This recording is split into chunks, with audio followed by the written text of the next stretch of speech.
आज के press conference में आप सब लोगों का स्वागत करते हैं। और आप लोग जानते हैं कि पूरे बिहार में हम लोगों ने यात्रा किया, जन विश्वास यात्रा, और हर जगह जो है लोगों का हुजूम, जगह जगह भर रास्ते, चाहे दिन हो, रात हो, सुबह हो, शाम हो, लोगों का आशीर्वाद, प्यार और विश्वास और ताकत लोगों ने दिया। इसके लिए हम सभी बिहार की जनता को धन्यवाद देते हैं आप लोगों के माध्यम से। और मात्र 10 दिनों के अंदर, यानी आप समझिए कि पिछले माह के 22 तारीख को ही हम लोगों ने ये तय किया था कि रैली हम लोग करेंगे, और 3 तारीख को रैली की गई। यानी केवल 10 दिनों के अंदर जन विश्वास महारैली हम लोगों ने किया। और रैली के दिन खराब मौसम के बावजूद भी लाखों लाख के तादाद में लोग जुटे। एक ऐतिहासिक और एक सफल रैली का आयोजन किया गया। और आने वाले 2024 के चुनाव को देखते हुए लोग जुटे। एक ऐतिहासिक और एक सफल रैली का आयोजन किया गया। और आने वाले 2024 के चुनाव को देखते हुए बिहार की धरती ने एक ऐतिहासिक रैली के माध्यम से पूरे देश में संदेश दिया कि हमारा जो गठबंधन है, महागठबंधन, इंडिया गठबंधन, ये मजबूत है और आने वाले समय में बिहार से हम सब लोग चौंकाने वाला रिजल्ट देंगे। लोगों का जिस हिसाब से उत्साह था, एक एनर्जी थी, एक वाइब्रेंट रैली आप कह सकते हैं था। बारिश हो रहा था लेकिन सुबह से लोग डटे हुए थे। शाम में 4 बजे रैली खत्म हुई। कोई जो है मैदान से हिला नहीं। जितना मैदान में लोग थे उससे ज्यादा सड़क पे लोग थे। तो एक ऐतिहासिक रैली हुआ। उन तमाम जनता को हम धन्यवाद देते हैं, सभी महागठबंधन के पार्टियों को, उनके नेताओं को, कार्यकर्ताओं को भी हम धन्यवाद देना चाहते हैं इस सफलता के लिए। और आने वाला जो चुनाव होगा, साफ तौर पे जो हम लोगों ने लकीर खींची है, हम लोगों ने जिस हिसाब से 5 लाख नौकरियां, बहालियां निकाली हैं, नियुक्ति पत्र लाखों में बांटने का काम किया मात्र 17 महीनों में, आरक्षण की सीमा बढ़ाई गई, नियोजित शिक्षकों को राजकीय कर्मी का दर्जा देने का निर्णय हम लोगों ने कैबिनेट से लिया। स्वयं सहायता समूह, चाहे जीविका दीदी हो, आंगनबाड़ी महिला हो, तालमी मरकज हो, विकास मित्र हो, टोला सेवक हो, आशा दीदी हो, ममता दी हो, सभी लोगों के मानदेय को बढ़ाने का निर्णय इन 17 महीनों में हम लोगों ने किया।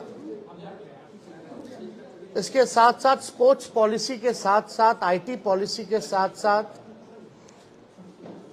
टूरिज्म पॉलिसी भी इस 17 महीने में हम लोगों ने लाया।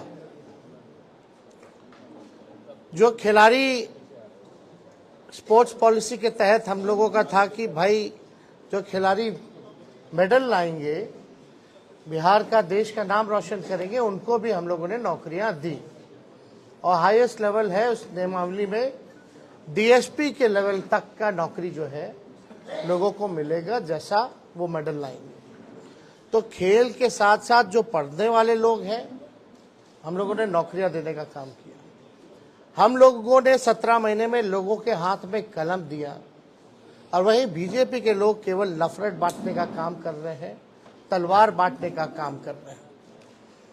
अभी भी बड़ा सवाल उठता है कि भाई कैबिनेट काम नहीं हो रहा,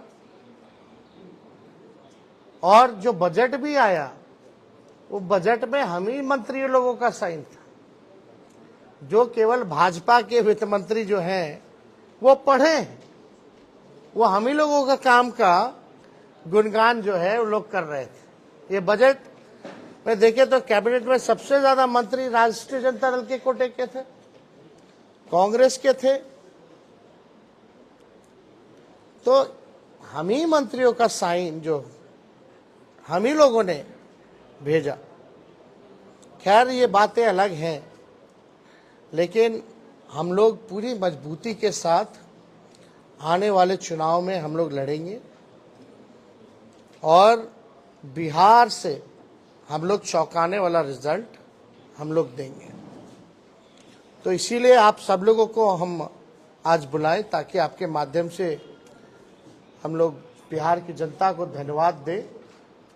चाहे कोई वर्ग के हो, कोई जाति के हो, कोई धर्म के हो, सभी लोगों का पार्टिसिपेशन इस रैली में रहा।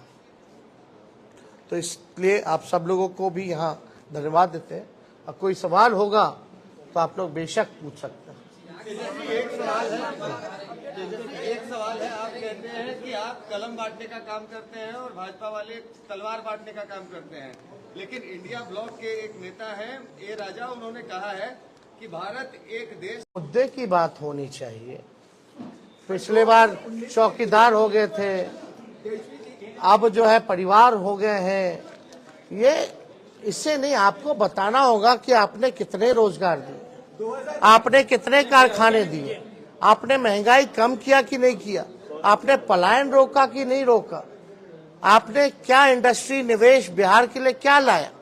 आपको इस मुद्दों पर जो है कितनी गरीबी आपने हटाने का काम किया, आपको इन मुद्दों पर जो है लोगों को बात करनी चाहिए।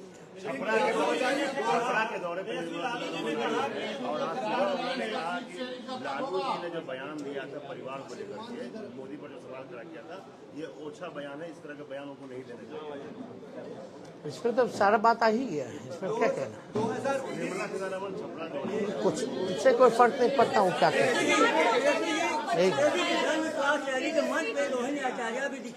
क्या आने वाले लोकसभा चुनाव में सब बात एक वन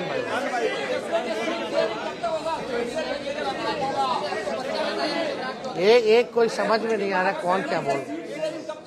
हम तो बोले भाई बातचीत चल रही है, एनडीए से पहले हम लोगों का हो जाएगा। लेकिन आप देखिएगा जो लिस्ट भाजपा का निकला, बिहार का तो किसी का नहीं निकला। कल सुप्रीम कोर्ट कहाँ बीजेपी में बिहार में एक को टिकट बांटा, जरा नामों बताइएगा। सुप्रीम कोर्ट ने फैसला दिया है। उन्होंने एक बयान दिया जिसमें आपको कहा है बच्चे तेजस्वी यादव। अब इसमें क्या कहे, अब खुद कह दिया तो स्पेसिफिकली हम लोग जाकर के फिर लाएंगे। अब तो कम से कम स्पीकर साहब को निर्णय ले लेना चाहिए ना।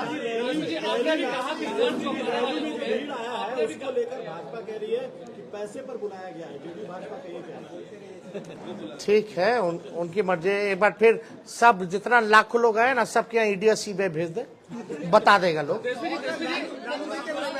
जरा 10 लाख से ऊपर जो लोग आए हैं, जरा सबसे पूछताछ कर ले।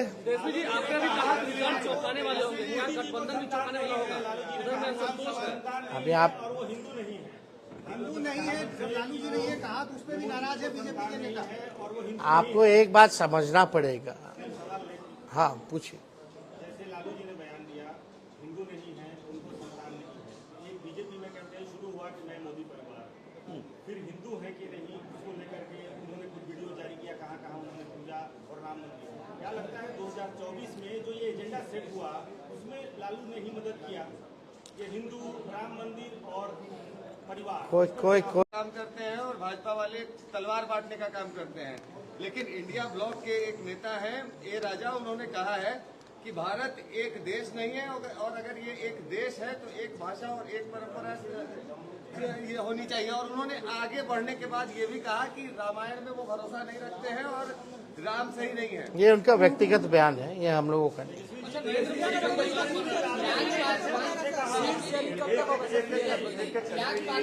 हमारा सीट शेयरिंग एनडीए से पहले हो जाएगा, अंतिम चरण में चिंता नहीं है।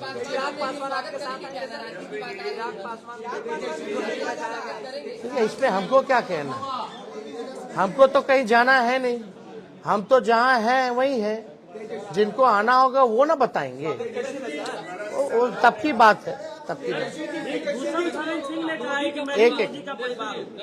भूषण शरण सिंह जिसने महिलाओं का शोषण का आरोप है, उन्होंने भी कहा कि मैं भी मोदी का परिवार हूँ। अब देखिए, अब इस पे ज्यादा कुछ तो हम नहीं कहेंगे, लेकिन हम इतना जरूर कहेंगे, 80 करोड़ गरीबी से करते हैं हाहाकार, 100 करोड़ बेरोजगार, 120 करोड़ महंगाई से लाचार, दुखी सब परिवार, फिर भी कहते हैं उनका परिवार। दोबारा हम पढ़ देते हैं, 80 करोड़ गरीबी से करते हाहाकार, 100 करोड़ बेरोजगार, 120 करोड़ महंगाई से लाचार, दुखी सब परिवार, फिर भी कहते हैं उनका परिवार। मतलब मुद्दे की बात होनी चाहिए। पिछले बार चौकीदार हो गए थे, अब